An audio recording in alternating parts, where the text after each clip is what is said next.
Never a dull moment in the NFL. Hello and welcome into First Take. Appreciate you starting your week here with us alongside Skip Bayless and Stephen A. Smith. I'm Molly Karam. Good morning, gentlemen.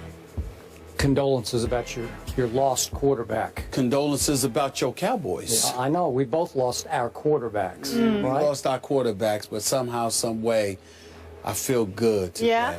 I feel good today. I don't know what it is. I think the Steelers won. The Cowboys lost. Oh. Okay. Makes me feel good. Oh, we'll get into that. Just saying. I still have my quarterback. I'm just saying.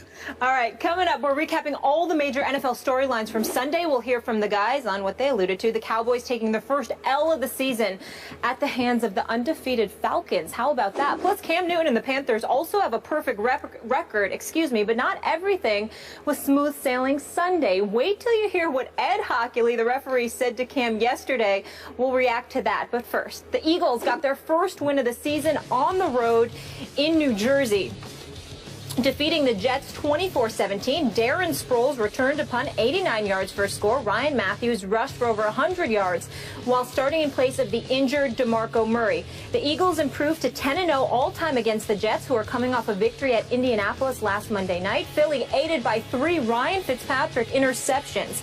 Stephen A., does this game prove that your Philadelphia Eagles have figured things out? Absolutely not. It does not prove that, Skip Bayless. Let me be the first to say that. The fact of the matter is that the Philadelphia Eagles showed up at MetLife Stadium in East Rutherford, New Jersey yesterday against a team who seemed ill-equipped to go up against them. The New York Jets offensively, defensively, all around looked confused.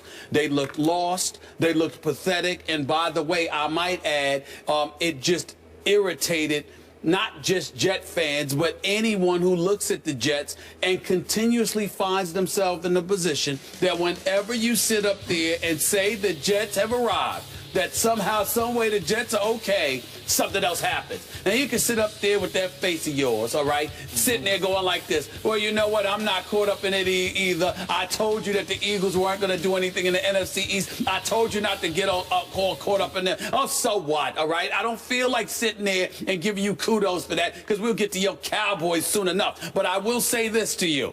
The Philadelphia Eagles showed me absolutely nothing. Not just because they went scoreless in the second half, but in the first half, that Jets team just seemed ill-prepared. Now, I am a fan of Todd Bowles. We all know this. And I think that he's going to be a sensational coach. But I did say in that first half yesterday, he didn't have them ready. Their offense, first of all, don't even get me started with Ryan Fitzpatrick. I just can't believe. I don't want you to faint when I say this, Skip, but there are actually people who call into my radio show every day that are actual fans of Ryan Fitzpatrick. Why, I have no idea whatsoever. It seems to me like the IQ from your Harvard education doesn't necessarily translate into you performing big time on a football field on an NFL Sunday. Brandon Marshall know what the hell he was thinking about with maybe one of the stupidest turnovers that I've ever seen. But, you know, we understand that he was willing to admit that, and we'll let that go. Only had 23 yards rushing. We know that with Ryan Fitzpatrick as your quarterback, you're going to have to run the football effectively. You weren't able to do that. We transitioned to the Philadelphia Eagles. We talk about DeMarco Murray, y'all. The absence of DeMarco Murray actually had the Eagles looking better. You said it. I will give you props for this with a smile on my face. You are absolutely right when you said Ryan Matthews may be better for this system than DeMarco Murray. But let me tell you something. Neither of them is better for the system than Darren Sproles. I mean, when you see what he did with the 89-yard punt return, with the 1-yard run, I mean, he was absolutely sensational yesterday. There's no question. And he came into the game, by the way, as the Eagles' leading rusher. He had 46 yards rushing on the season in his first 2 games. And then he was actually their leading rusher because we all know that DeMarco Murray had 11 yards and 21 carries, and Ryan Matthews only had 4 attempts, for crying out loud. But he showed up yesterday with 108 yards rushing. The Eagles came out, surprised everybody, switched things up a little bit. Obviously, their blocking was exceptional. Sam Bradford, even though he wasn't that impressive to me, did throw a couple of impressive passes. The defense overall for the New York Jets seemed ill-prepared. But to answer the question directly, do I believe that this is that some epiphany has hit us, or in my case has returned, and that the Philadelphia Eagles have shown that indeed that the first 2 games were an aberration and that things are going to look bright for them going forward in the NFC East? My answer would be no, primarily because, once again, they won 2 additional quarters without scoring a single point. So they had went scoreless in 5 quarters of the first 2 games out of the 8. Now they've gone scoreless in 7 quarters out of 11. I mean, out of 12. I want to compliment you to start this show and appreciate the fact that for once, for the first time in a long, long time, you did not overreact to what you saw yesterday and leap with both feet back aboard the Eagles bandwagon.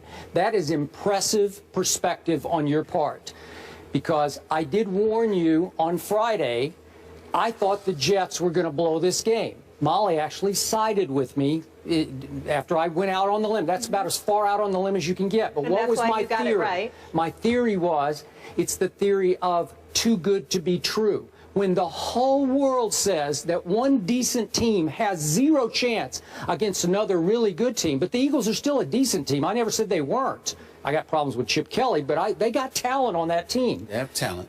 Every time I've seen that happen in my career, invariably, the underdog pulls off the shocking upset. You know why? Because the Jets read the papers, they listen to the radio, they watch television. All they heard all week long was that visiting team coming into your building has no chance in this game. And that's exactly how the Jets played yesterday. They came out flat, emotionally, psychologically flat. There was no urgency. There was no killer instinct from the start. They were back on their heels. And you finally looked up, and it was 24-0. Chip Kelly? Are you kidding me? Okay, now what good did we take away from it? Well, none at the quarterback, because what you said was going to happen to Sam Bradford did happen to Sam. He was pathetic to me, generally pathetic. His QBR was 26, again, on a scale of 0 to 100. It's hard for me to say that, though. So many drop passes I saw the Eagles but you know what? Yesterday. Listen, this was not impressive. What was he total in this game? It's just he was 14 to 28 for 118. That's not big time, take it to the bank kind of numbers. That's not going to change the balance of power in the NFC East. I will give you Ryan Matthews. He's quicker out of his cuts than DeMarco is. So he's a little better fit. And for him to get 108 yards rushing, that is impressive. I will give you that.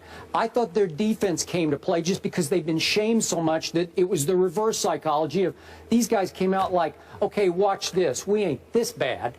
And all of a sudden, even that kid Jordan Hicks, who cheap-shotted Tony Romo and broke his clavicle by attacking him, as I'm quoting Jordan Hicks, he led them with 9 tackles. He's pretty good, a rookie from Texas, and he's getting his shot now that Kiko's gone. And I thought the whole secondary played better.